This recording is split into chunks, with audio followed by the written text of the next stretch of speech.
भावे करावे या माझ्या YouTube चॅनलमध्ये मी सुरभी भावे तुम्हा सगळ्यांचं मनापासून स्वागत करते. मंडळी, आजचा व्हिडिओ करण्यासाठी मी खूप जास्त एक्साइटेड आहे, खूप उत्सुक आहे. कारणही तसंच आहे. आपण सगळेच जण छोटी मोठी स्वप्न बघतच असतो. आजकाल त्याला बकेट लिस्ट म्हणण्याची फॅशन आहे बरं का. तर त्या बकेट लिस्ट मध्ये एक टिकमार्क झाला की मिळणारं समाधान आणि आनंद काही एवढंच असतो. आणि माझ्या बकेट लिस्ट मध्ये एक टिकमार्क झालाय.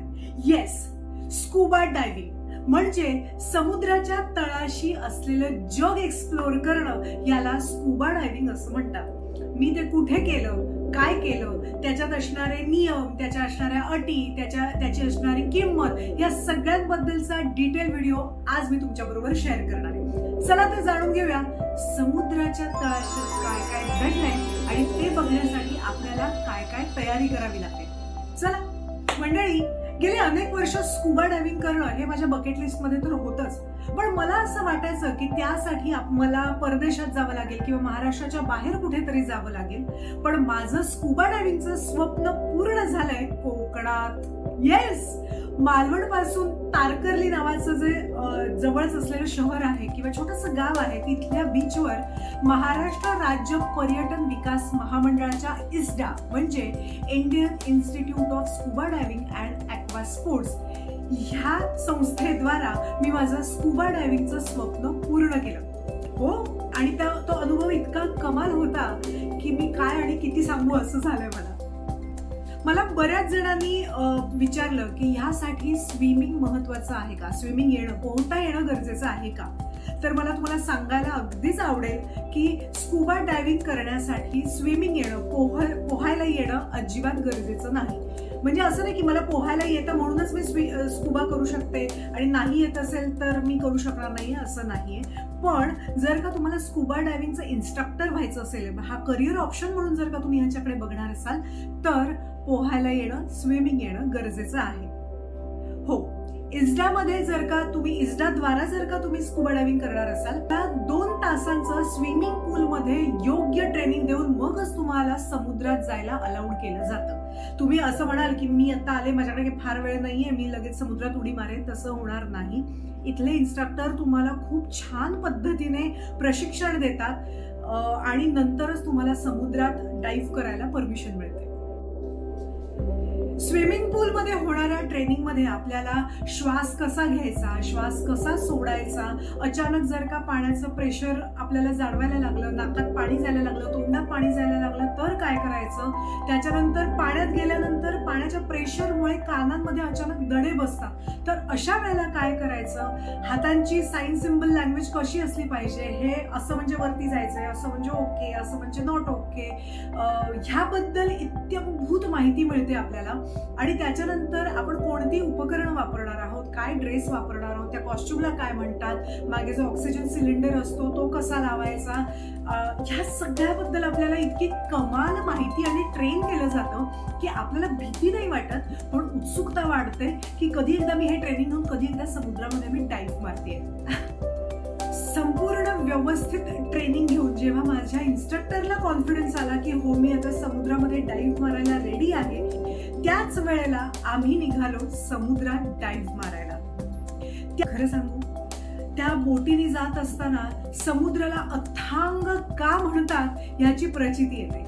मी डाईव्ह मारल्यानंतर समुद्राच्या खालचं तळातलं जग हे नितांत सुंदर असतं. वेगवेगळ्या प्रकारचे मासे, माशांचा गट, इतक्या एवढ्यापासून ते एवढ्या आकारापर्यंतचे मासे, दगड, वेगवेगळ्या रंगांचे दगड, प्रवाळ, असं सगळं मला खूप छान पद्धतीने पाहता आलं. आणि खरं सांगू, हे सगळं बघितल्यानंतर आपल्या तोंडून आपोआप निघतं, निसर्ग देवते तुला मनापासून नमस्कार. कारण हे जग ना खरंच इतकं अद्भुत आहे, आपल्याला कल्पनाही नाहीये की समुद्राच्या तळाशी इतक्या काही कमाल गोष्टी आहेत. आणि त्याच्यानंतर ही 25 ते 30 मिनिटं मी पाण्याखाली होते, ती अत्यंत मंतरलेली अशी होती. आणि जेव्हा मी वरती आले ना त्यावेळेला मला इतकं छान, म्हणजे आपण म्हणतो ना की शांत वाटणं किंवा समाधानी असणं, अशा पद्धतीचा फील आला की कधी कधी आपल्या तोंडून अचानकपणे की मी हे बघितलं, मी ते बघितलं, मी हे केलं, मी ते केलं, इतकं येतं. पण एक अशी स्टेज येते जेव्हा आपल्याला आतून शांत वाटत असतं, त्यावेळेला आपण कोणाशीही बोलत नाही. माझंही तसंच काहीसं झालं. पुढचे अर्धा ते पाऊण तास मी कोणाशी काहीही बोलत नव्हते. याचं कारण मी त्याच दुनियेत इतकी छान रमले होते की ते मोमेंट मला छान कॅप्चर करायचे होते. येस, आता मोमेंट कॅप्चर करायचे होते म्हणजे नक्की काय सांगते. आपल्या बरोबर इन्स्ट्रक्टर असतात आणि गोप्रो म्हणजे जो कॅमेरा पाण्याखाली सुद्धा राहून चालू शकतो, याला गोप्रो म्हणतात. गोप्रो कॅमेरा घेऊन एक व्यक्ती आपल्यासोबत असते. कारण आयुष्यातले खूप महत्वाचे आणि खूप मौल्यवान असे हे क्षण असतात जे टिपण्यासाठी आपण ट्रेनिंगच थोडंफार घेऊन आपण डाईव्ह मारलेली असते. त्याच्यामुळे आपण ते काही करू शकत नाही. म्हणून इस्डाने याचीही तरतूद केली की तुमचे क्षण हे मौल्यवान बनवण्यासाठी इन्स्ट्रक्टर बरोबर गोप्रो कॅमेरा घेऊन एक माणूस आपल्या बरोबर असतो, जो आपला सगळ्या मोमेंट, सगळे फिश, जे मासे, जे काही सगळं दिसतंय ते सगळं इतकं छान पद्धतीने कॅमेरा म्हणजे आता तुम्हाला जे दिसतंय ते त्याने कॅप्चर केलेल्या मोमेंट आहे. ह्या एका अद्भुत अनुभवानंतर मी परतीच्या प्रवासाला निघाले. त्याच बोटीने 45 मिनिटांचा एक तो प्रवास असतो. तिथे गेल्यानंतर इस्डाच्याच तर मी MTDC द्वारा संचलित इस्डा ही जी मी मगाशी म्हटलं इन्स्टिट्यूट आहे, तिथेच आपल्याला उत्तम सुग्रास जेवण सुद्धा अवेलेबल आहे. तिथे राहायची सोय सुद्धा आहे. तर तिथे मी छान पोटपूजा केली. कारण इतका वेळ पाण्यात असताना तुम्हाला खूप भूक लागते आणि त्याच्यामुळे तिथे असल्यामुळे मी खूप छान कोकणी जेवणाचाही आस्वाद घेतला. आता तुम्ही म्हणाल की ह्या सगळ्याचा खर्च किती आला, तर इस्डा ही सरकारी संस्था असल्यामुळे इथे 5,000 या इतक्या नाममात्र पैशांमध्ये आपल्याला स्कुबा डाईव्ह करायला मिळतं. प्लस GSTचे 900 रुपये, असं 5,900 रुपये तुम्हाला स्कुबा डायव्हिंगचे मिळतात, ज्याच्यात ट्रेनिंग, त्यांचे costume, oxygen cylinder, instructor, GoPro घेऊन येणारा माणूस, हे सगळं कव्हर आहे. त्यामुळे 5,900 रुपयांमध्ये तुम्हाला इथे ट्रेनिंग घेऊन स्कुबा डायव्हिंगही करू शकता. इथे स्कुबा डायव्हिंगच्या इन्स्ट्रक्टरसाठी सुद्धा कोर्स आहे. तर या सगळ्याची माहिती तुम्हाला मिळावी म्हणून मी इथे MTDCची आणि इस्डाची तुम्हाला लिंक मी इथे डिस्क्रिप्शन बॉक्समध्ये देते. आणि सूरज भोसले असे माझ्या इन्स्ट्रक्टरचं नाव होतं, त्यांचाही मी नंबर तुमच्यापर्यंत तुमच्यासाठी मी इथे शेअर करते. सो दॅट जर का कोणाला स्कुबा डायव्हिंग करायचं असेल किंवा स्कुबा डायव्हिंगच्या इन्स्ट्रक्टर होण्यासाठीचं काही ट्रेनिंग घ्यायचं असेल तर तुम्ही यांना कॉल करू शकता किंवा ह्या वेबसाईटवरती तुम्ही भेट देऊ शकता. या निमित्ताने मी MTDC आणि इस्डाची खूप खूप खूप मनापासून आभारी आहे की त्यांनी कोकणात हा प्रकल्प सुरू केला आणि माझ्यासारख्या अनेक मंडळींना स्कुबा डायव्हिंगचं जग खुलं केलं आणि तेही अगदी नाममात्र रुपयांमध्ये.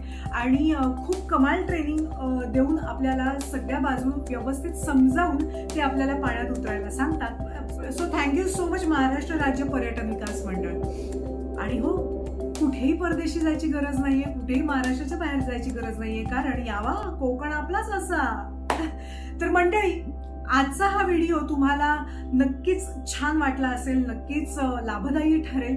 कारण जर तुम्ही कोकणात जाणार असाल किंवा जर काही कोकणात ट्रिप तुम्ही करणार असाल किंवा स्कुबा डायव्हिंग करायचं असेल तर तुम्ही मालवण, तारकर्ली ह्या ठिकाणी जाऊन स्कुबा डायव्हिंगचं तुमची बकेट लिस्टवरती एक टिक नक्की होऊ शकतो. तर कसा वाटला हा आजचा एपिसोड हे मला नक्की कळवा. तोपर्यंत लाईक करा, शेअर करा, सबस्क्राईब करा, सर्व भावे करावे. Bye, love you.